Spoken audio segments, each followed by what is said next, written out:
আসসালামু আলাইকুম ওয়া রাহমাতুল্লাহ। সম্মানিত উপস্থিতি,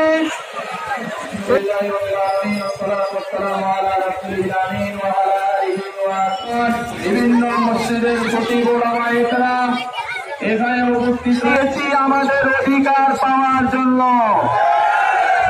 আমাদের সরকারের পক্ষ থেকে হসপিটাল করার জন্য, বাংলাদেশের মানুষের চিকিৎসা সেবার জন্য চায় না সরকার।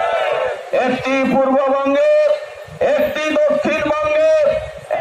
আজকে আমরা সমাবেত হয়েছি আমাদের অধিকারকে জানাবার জন্য। শিক্ষক, আইনজীবী, সাংবাদিক, এমনকি স্কুল।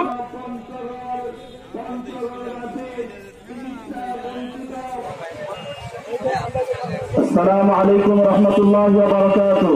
মসজিদের সম্মানিত খতিব, ইমাম এবং মুয়াজ্জিন এবং মুসল্লিবৃন্দ, প্রশাসনের ভাই, দেখতে চাই না। বলতে চাই, এই হাসপাতাল যারা দিচ্ছে তাদের জন্য যোগাযোগের একেবারে ক্লোজিং মাধ্যম হচ্ছে। এটাকে তিনি উন্মুক্ত করেছেন, এই জন্য তিনাকে অসংখ্য ধন্যবাদ। পরিশেষে সকলকে ওনাদের আরো যত কার্যক্রম রয়েছে সমস্ত কার্যক্রমে আমরা একাত্মতা ঘোষণা করছি। আমাদের এই শ্রমকে আপনি কবুল করে নিন। মাননীয় প্রধান উপদেষ্টার মনটাকে আমাদের দিকে ঝড়। আল্লাহ, আমরা গুনাহগার বান্দারা একত্রিত হয়েছি, অন্য কিছু দাবি না। আমাদের লাশ নিয়ে চলে আসছে। আল্লাহ, তাদের মনের চাওয়াগুলো আপনি কবুল করুন।